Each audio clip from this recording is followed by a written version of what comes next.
problem with women these days. They need to let men be men or they're going to end up alone. Where's my drink?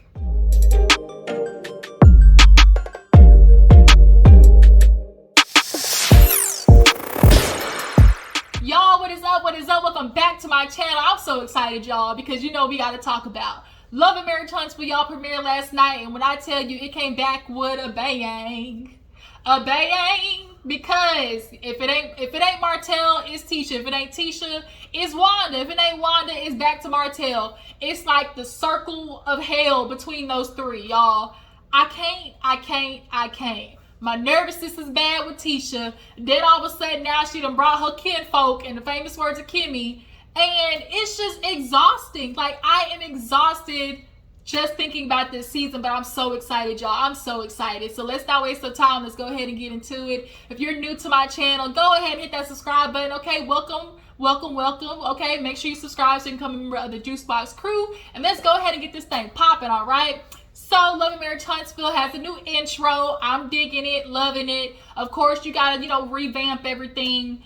But I really want to go ahead and get started with Melody. Melody's long weave was okay. Melody straddles the fence when it comes to her extensions, when they look good, don't look good type situation. But with the curly hair in the first scene with Destiny, I let it ride.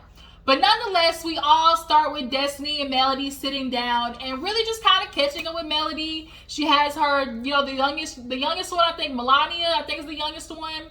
And things are just, she's on the up and up. Her song on the chart, Telltale Signs. Business is booming. She's been doing, things with college students, doing programs for them. So Melody's killing the game right now. Unlike Martell, she killing the game. And so Destiny's checking in on her. She's single, not ready to mingle. She's doing what a lot of people fail to do after relationships fail, which is get to know themselves. Get back to being you. You don't gotta rush back into another relationship. You gotta find yourself again after a relationship, especially after a shitty one like she just had. But, she talks about her divorce being finalized. And then Destiny talks about how her and Kimmi went out for lunch. And she was like, yeah, me and Kimmi went out. Things are good. She's like, I told you, you and Kimmi are just alike. And she was like, yeah. She was asking me questions, obviously, about, LeBaric and whatnot. And everybody wants to know the tea. And Melly's like, yeah, I hate when they do that. And she was like, well, speaking of tea, bitch, Destiny's tea was hot, okay? Was it hot? Yes, but surprising? Absolutely not. She says her and LeBaric finalized their divorce. Not only the divorce finalized, but that shit was a month ago. So Melody's like, wait a minute.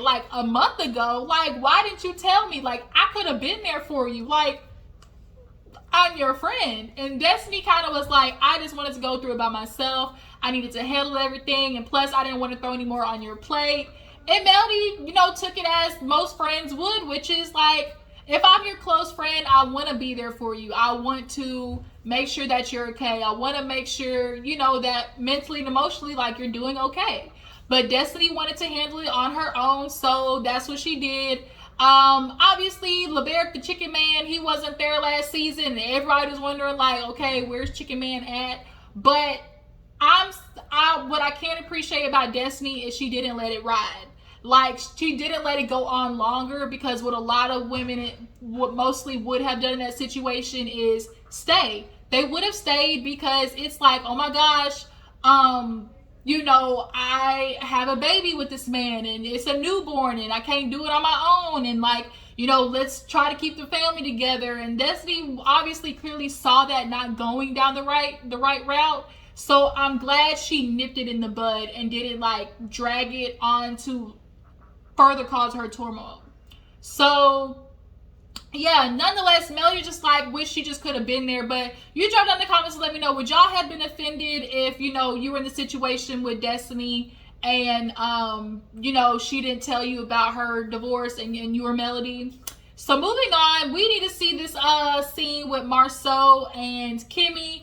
Marsua is working in the building or whatever. The Scott, what happened was Marsua, Maurice, and Tisha's dad, they're over there on the 10 acres, you know, trying to work on Scott Manor because obviously they're building their home. It's after quarantine, after COVID, so they're trying to get back on track with things. They were trying to drive in that woods, and we built our house, so I absolutely know how hard that process is going to be. With clearing the land, getting everything fixed, like, yeah, they got a big uphill road ahead of them. But Maurice and Marsua get to talking about, obviously, Maurice, you know, jumping on the 10 acres. Now, Maurice said he gonna wait till they get done so he can build his house bigger and better. But you can't build a house bigger and better until Kimmi agrees to it. And I'm sorry, y'all, I'm with Kimmi. I cannot be within 10 miles of Tisha. I'm sorry, I couldn't. She is going to literally drive Kimmi nuts. And if I want to go home, I want my home to be my sanctuary. I don't want to have to worry about Tisha coming knocking on my door, talking about, hey, can I talk to you? Or, hey, I got a problem with this. Like, because now all that means is Tisha going to keep walking up the street to my house and finding something else to complain about. Like, no, I don't want to do it. I don't want to do it. But really, you know, I can't appreciate that Marsua is looking at Maurice and was like, look, Tisha and Martell are exactly alike. They cannot see outside of their own situation as to how somebody else in the same, issue could feel differently. Tisha is determined to feel like, Kimmi, she stabbed me in the back. You're supposed to be my friend. You're supposed to be my sister. To me, being a friend means ride or die, right or wrong. I'm sorry. I'm like Kimmi. I'm not like that. If I'm truly your friend, I'm not going to support you in BS. If you are wrong, you're wrong. And I'm supposed to tell you that as a true sister and as a true friend. Especially when it's blatantly obvious and there's blatant proof. Like, Tisha, cut the shit. So, Maurice and Marsua basically start talking about Martell and, the strawberry letter. I actually watched that strawberry letter episode. And Martell definitely came to try and clear his name and make Melody look bad. But I can appreciate that everybody else filled Steve Harvey in and made it so he couldn't do that. Because Steve been where Martell's been at, which is, like he said, oh, you found somebody who was willing to give you a listening ear, then they started listening a little too good, and now here it is, ding dong, baby, in the famous words of Bernie Mac. Rest in peace, Bernie Mac. So it's like, you got to take ownership for you, and so he did that apology, and it's like, oh, he apologized. I think it was sincere, and I'm like, Marsua, I feel like when Martell apologizes, in the moment, he truly believes he's sorry. He really does. He said, he really thinks he's sorry because he knows he effed up. But the male pride, ego, narcissism inside of him is always going to go back to, well, had she been doing what she was supposed to be doing, had she been the person that I needed her to be, had she been taking part in some of the stuff that I told her to be a part of, I wouldn't have went out there and gone and cheated on her because those words have came out of his mouth. He very much is of the men who believe as long as she's doing what she's supposed to be doing, I'm not going to go out and cheat. Or if she's not doing what she's supposed to be doing, I'm supposed to feel a type of way. I'm entitled to go out there and get what I need. Instead of, as everybody says, how about you tell your wife you feel in a certain type of way? Or how about you ask your wife, hey, what's going on? What's different? Why are you not sleeping with me? Those are the questions you're supposed to ask your spouse. But instead, like most men do, they go out and talk about it to some other bitch. And then, they end up taking over. So now we're in this situation with Melody and Martell. He's over here broke as a joke and struggling for some ducats. And now trying to push and pedal like Baby Boy, Jody off of Baby Boy. I saw that junk on Twitter and I died. But we'll get to that part. But nonetheless, Marceau's like, yeah, Martell, he's a hard-headed learner and it's always going to be that way. So back to Marsua and Kimmi. So Kimmi has been prepping Marsau's food because, we all know Tisha went back to school. Plus, being at home, a mom, and Kimmi has been prepping Marsau's meals. So he ain't always eating junk food, basically. So Marsua is like, oh my God, Tisha, thank you so much. How are you doing? He really trying to butter her up just to ask, hey, Tisha's graduating, right? How about you help me plan her party? And Kimmi said, hell to the nah, nah. What do I look like, Boo Boo the Fool? He was like, please, Kimmi. She's like, Absolutely not. I will not. I will not demean myself. No, no, no, no. I can appreciate that Kimmy is finally using the words no, because before she didn't. Me and Kimmy, like, we see, bitch, I see you. Like, we see each other, okay? When you are usually kind of like the objective person in the group, or, you know, the most reasonable, the most calm, can handle a situation without being super emotional. Like growing up, I always was kind of like the like maternal. Like if any of my friend groups, like I always was the person who was like, I handled the situation. Like for people, I'll be able to go and say, hey, she felt this way, you felt this way. Okay, here's the middle ground. And then sometimes that causes people to think like they can trample over you because you ain't really blown up on a hoe yet. You know, if you keep it under wraps, then people think like you weak and they'll just keep pushing at you, i.e. Tisha and Wanda. But Kimmy is not doing that anymore because I think Tisha definitely has taken advantage of Kimmy a little bit too long. And she tired of it. She tired, boss. And she told Marsua, right, no, how am I supposed to sit there and do something for somebody who doesn't even want to talk to me, who clearly has a bone to pick with me and is telling everybody else she has an issue with me? How about she go, hey, she pulled it, how about you go ask that for some money? She pulled one of those. We're all these friends that's talking about Kimmy's a bad person. How about you ask them? Or better yet, how about you ask her mama, Wanda? He said, well, Wanda out of town. Well, when's the party? The day Wanda's out of town. And it's like, this Marsua, when I tell you Marsua despises Wanda, it's very prevalent. So as they're speaking, Tisha's across town with her new, I guess, filming buddy or addition to the cast, Keke. Yeah, Keke. Ooh, yeah, this was not a good introduction to you. I'm just gonna let you know. It wasn't looking too good for you on Twitter. You possibly took the place of Wanda. Like, you're clearly gonna be the placeholder for Wanda when she can't come. You know, while she's still out, you know, doing her thing on the streets, getting jiggy with it at the bingo centers.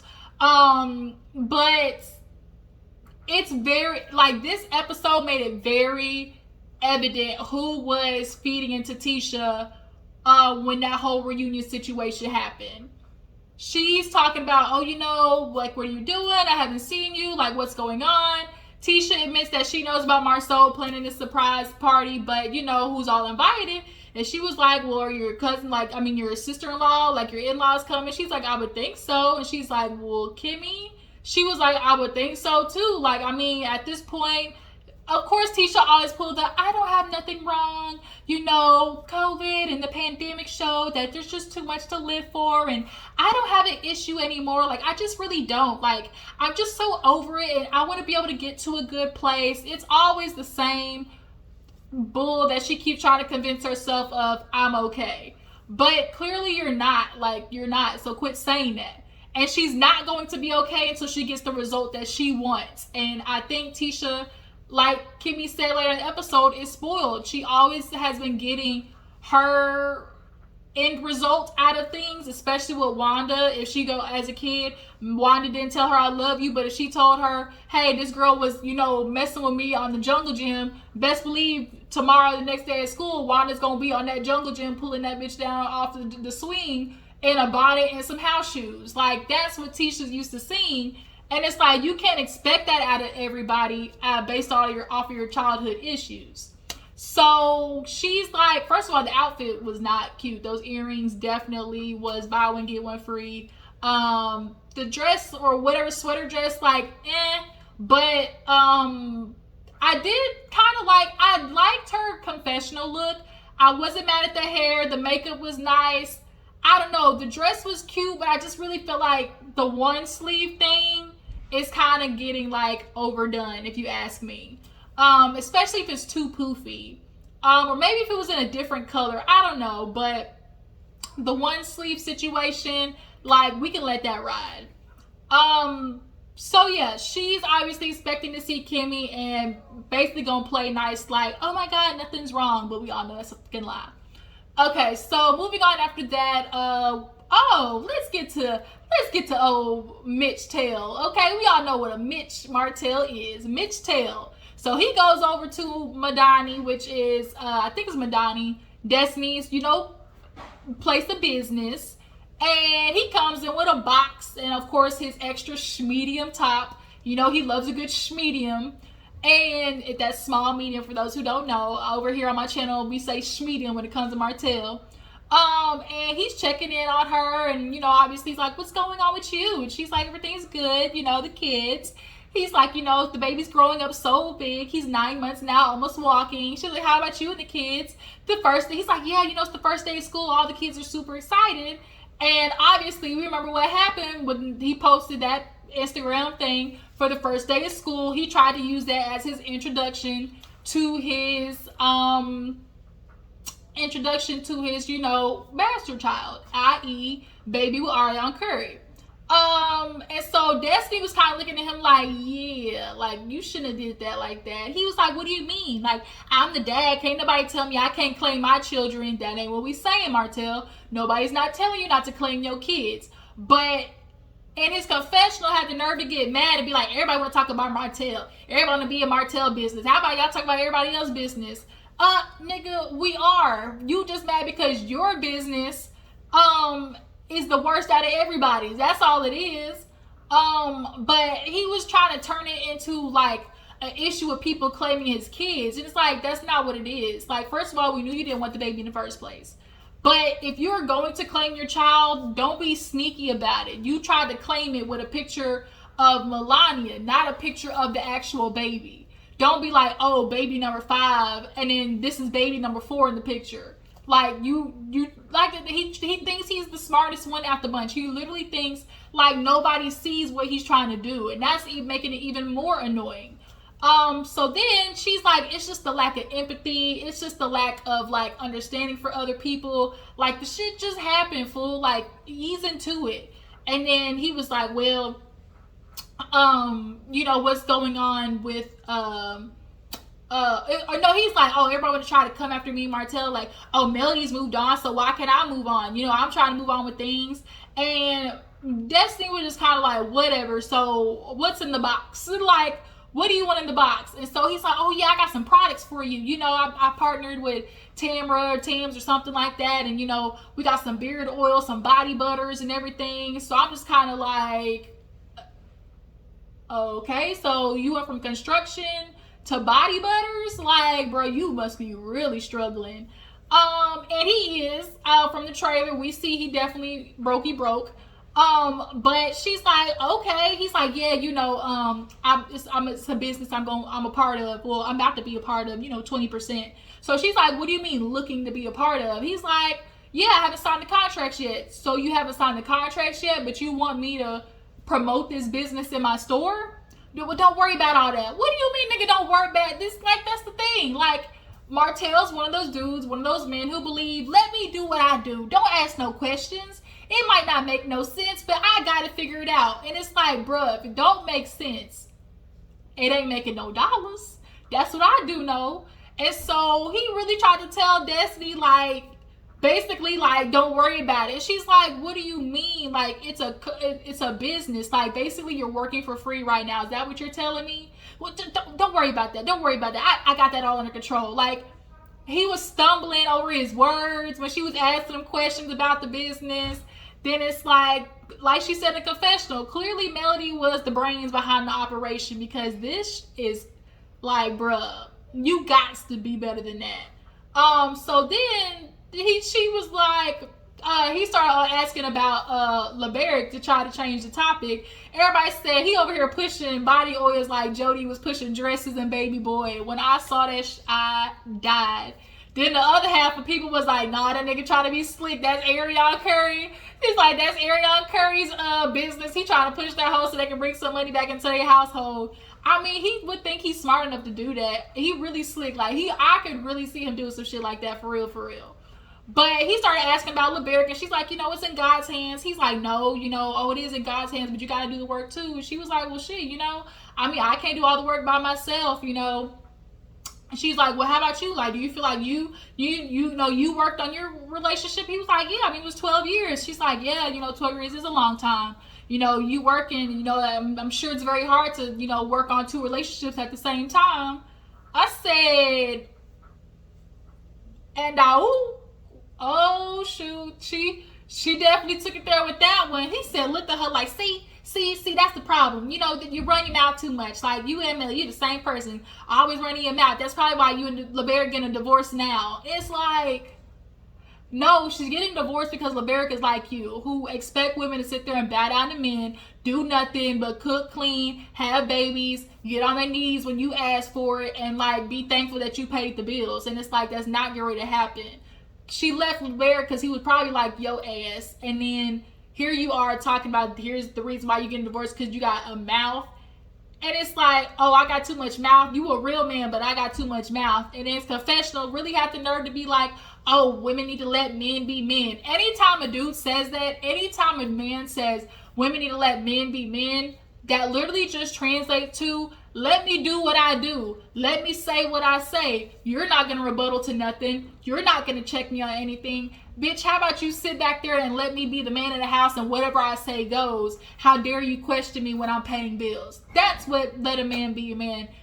And like, don't sit there and say, and then like, to be a man like that and then ask for an independent, strong woman. You don't want an independent, strong woman. Do not get with an independent, strong woman or ask for one if you know you're not going to like the fact that she's going to question what you do. Because a strong woman is not going to let you dictate what goes on in her life or goes on in her family's life and not question it. It's not going to happen. So if you want to be a man who does not want to be questioned, don't ask for an independent, strong woman. Don't do it. And that was your problem, Martell. That's why you got with Ariane, because she was a ditzy bitch, and like, she wasn't like Melody, who had something on her own and knew how to make things go. When you're with a woman who knows how to make things go, like, you got to be secure in yourself. And then had the nerve to be like, oh, that, you know, y'all gonna be alone and you're gonna end up with a weak man. Have you looked in the mirror? Weak man talking about a weak man, pot calling the kettle black. Nigga, if anybody's weak, it's you. You weak because you walked out on the woman. You couldn't handle her, so ain't you weak, my nigga? Like, the freak. So, speaking of Melody, so Chris did this Melody as she's doing her mommy, you know, working mom thing, had Melania on the arm, sleep handling business. It was like good to see that. But he walked into my, oh, you know, things, you really, you know, done things up in here.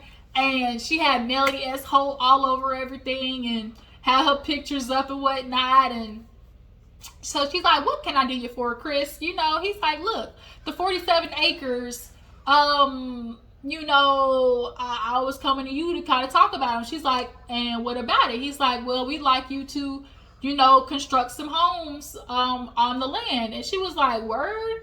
She's like, you talked to Martell? And he was like, yeah, well, not yet. You know, I was trying to run it by you. So she's like, you know, that'd be, you know, something else. But I want you to talk to him first. Like, the fact that Melody still keeps some poof about herself and pertaining Martell in any type of business situation, like, just goes to show who she is. But ultimately, I think she does those things thinking about the kids. Like, taking money out of Martell's hands takes money out of her kids' hands, right? Like, if he don't have money, he can't pay for nothing. And we all know that she said that he ain't been upkeeping his child support, okay? We all know he's a little bit behind. He ain't been paying no Christmas, you know, and she's still paying light bills at certain houses and stuff like that. So Martell definitely needs the money. So he's like, yeah, you know, she's like, well, make sure you bring it up to him first, and then we'll talk about it, because we all know his polo ego, like, he can't take anymore. Punch to the stomach. So we get to Tisha's graduation day, and Kimmy gets approached by T-Man or something like that, which is Tisha's little brother, and he's like, you know, what's going on with you with Tisha? She's like, I mean, I'm good, but like, clearly Tisha ain't good. He was like, well, you know, my sister, like, she's sensitive, my mom is sensitive. And Kimmy's like, oh yeah, I know. And he's like, well, you know, she just kind of feels like, you know, she wants people beside her. And she's like, the only thing that happened was me and Tisha had a disagreement. And I think Tisha's one of those people where it's like, if you disagree with me, then you're not my friend. Like, we got to have everything just alike. And if it's not like, then you're not for me. And it's like, that's super immature. But Tisha's like, Kimmy's like, I don't have a problem with Tisha. Like, she's the one with the problem. And so her cousin Keke over there, Keke, what you need to do is stop worrying about Tisha business and figure out how you gonna get inside Drake's house. That's what you need to figure out, okay? Because we don't need you over here at Tisha's house. We need you over there at Drake's house because you're causing nothing but chaos and confusion. But she definitely was one of the people that you can clearly see was riding behind Tisha when that whole reunion situation happened, because here she is telling Kimmi, well, we all kind of looked at you like, with the reunion, and here you could tell Kimmi was annoyed because it's like, here we go with this again. Like, what was I supposed to say? And she was like, well, she said no, and then she's like, and I said yes, and so what would you have liked me to say? And she's like, well, she's like, hold on, Keke, do you believe that me and Tisha were talking about Melody? And she looked stupid. She had got her goddamn foot stuck in her mouth, because that's why I'm telling you, that's why I fucks with Kimmi, because like, she's legitimate. She comes back with legitimate, reasonable reason and facts. Like, knit to the point. Your cousin said no, I said yes. The truth is, we both were talking shit about Melody. The truth is, you're like Tisha always does, she wanted to throw the rock, hide the hand. And not only that, I think she can't admit that she was talking mess with Kimmi, because that gives Melody a one-up and proof that, oh, she was, really a part of, her and Melody's, downfall. She seems to think that downfall is strictly on Melody. But it's not. Tisha, you played a huge part in that, if not a bigger part in that.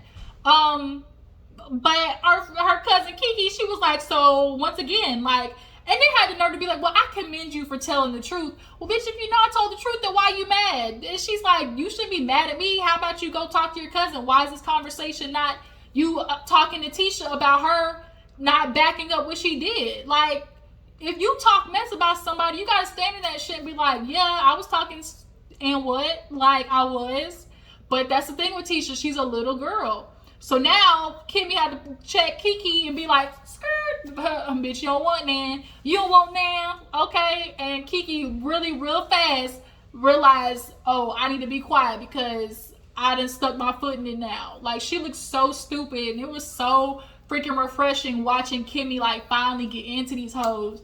So Marsua gets checked by, well, not really checked, but Tisha's family kind of brings up how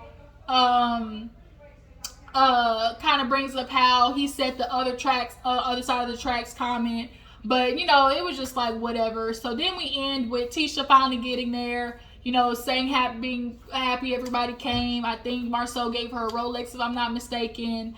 But Kimmi did not waste no time. She pulled Tisha to the side and was like, look, what is this? Because you clearly still have an issue with me. You got your cousin Keke over here, T-Man, talking about, oh, you still feel some type of way. Tisha, I need you to let me in. What is it? Well, I just really feel like, I don't have sisters. Like, we're sisters, like, I really, like, cling to you. And, like, I'm starting to realize that maybe you didn't feel the same way that I did. And it's like, no, we're two different people, Tisha. Like, I can't help that. And here it is that, we've handled this situation to the point where it's like, I can't agree with you. Did I disagree with you? Yes, but it doesn't mean I don't like you, Tisha. And for Tisha, her agreeing in the slightest bit with Mel made her feel like a little girl, like, oh my God, like, I lost my seat at the cool kids table. And for her, it's like, oh, well, you don't come and check up on me. You don't call me anymore like we used to. Like, I can't even call you. And I'm like, Kimmi, like, what am I calling you for? Because if I call you, it's always inevitably going to wrap around back to, well, you did this to me. Because that's where Tisha's clearly still at in her head. Well, I still feel like you didn't have my back. And it's like, I can't have your back when you're dead ass wrong. Like, I can't do it. And for you to ask that of Kimmi knowing that you're wrong is what's annoying. And then what's even more annoying is, like, I don't know if Tisha is just unwilling to admit she's wrong or just unable to see she's wrong. But most part of it, like, but you got 2 master's degrees. You're unwilling to see that you're wrong. And it's because of who you grew up with, Wanda. Wanda's unwilling to see her faults. Inevitably, you're unwilling to see your faults. So Kimmi is literally looking at her like, girl, I can't call you because I don't know what to say. I don't understand. Like, our issue is going to have to stop at some point, because I get it. Like, you want something from me that I can't give you, And then not only that, you don't do it in the same respect because Kiowa, we all saw that behind the scenes episode of Love and Marriage Huntsville. Tisha was over there dancing with the devil. She was over there talking to Kiowa. She was over there, you know, canoodling with Kiowa and agreeing with everything she's had to say about Kimmi. Even though she called her everything but the name of God, the Father, Son, and Holy Spirit on stage, calling her tricks, hoes, wanks, chicken heads, scallywags, all of such. Like, she was calling Kimmi all of that. And here you are, Tisha, over there like, I got nothing to say. But yet, you want Kimmi to return the favor of, oh, I'm going to be loyal to you. Bitch, where?